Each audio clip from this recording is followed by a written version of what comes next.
السلام علیکم ورحمۃ اللہ وبرکاتہ۔ ہمارا آج کا ٹاپک ہے غصہ بھی منافق ہوتا ہے، اور اگر آپ کو تھوڑی سی بھی دلچسپی ہے تو اس ویڈیو کو پورا دیکھیے، جزاک اللہ۔ اگر آپ گھر میں ہیں تو آپ کو غصہ بیوی بچوں پر آئے گا، چونکہ وہ بے بس ہیں اور آپ کا وہ کچھ بگاڑ نہیں سکتے، اس لیے آپ شدید ترین غصہ کا اظہار کریں گے۔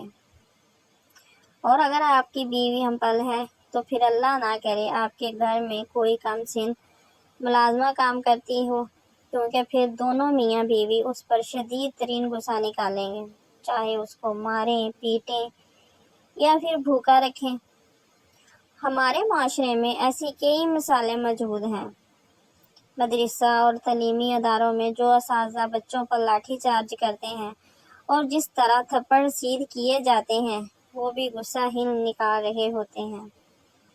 پاکستان کا تعلیمی نظام بھی عجب ہے، جہاں گھوڑا، ہاتھی، مور، بطخ اور چڑیا سب کو اڑنا اور تیرنا سکھایا جاتا ہے، اور جو نہیں سیکھ پاتا اس پر ٹریننگ چھڑیاں برساتے نظر آتے ہیں۔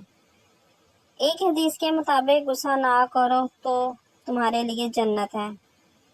بعض اوقات دوست، احباب اور رشتہ داروں پر بھی غصہ آ جاتا ہے، لیکن غصے کی بنا پر قطعی تعلق جائز نہیں ہے۔ مولانا صاحب رومی فرماتے ہیں، بہت ہی پیاری لائن ہے، مجھے بہت پیاری لگتی ہے یہ لائن، اور بہت ہی پیارے انداز میں مولانا رومی صاحب فرماتے ہیں، تم جوڑ پیدا کرنے کے لیے آئے ہیں، توڑ پیدا کرنے نہیں آئے۔ اگر آپ کے غصے میں بھی مندرجہ بلا وجوہات ہیں اور غصہ محکوم کمزوروں پر آتا ہے تو مبارک ہو، آپ کا غصہ بھی منافق ہے۔ مزہ تو تب ہے نا جب آپ کا غصہ منافق نہ ہو۔ انسان تو منافق ہے ہی، لیکن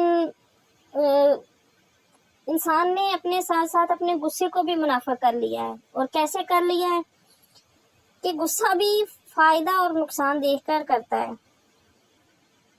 یہاں پر فائدہ نظر آتا ہے، وہاں پر چاہے بندے کا دل کر رہا ہو کہ اس کا گلا دبا دوں، نوچ دوں، مار دوں، لیکن پھر بھی وہ غصہ نہیں کرتا، اپنے غصے کو پی جاتا ہے، کیونکہ اس کو اپنا نفع اور نقصان نظر آ رہا ہوتا ہے۔ اور کبھی کبھار ایسا ہوتا ہے کہ کسی نے ایک چھوٹی سی غلطی کر دی ہے، لیکن اس پر ایسے برسا جاتا ہے جیسے اس نے پتہ نہیں کیا نقصان کر دیا، تو منافق ہوا نا اپنا غصہ۔ نفع نقصان دیکھ کر غصہ کرتے ہیں لوگ۔ اگر آپ لوگوں کو ہماری ویڈیوز اچھی لگی ہے تو پلیز ایک لائک تو بنتا ہے۔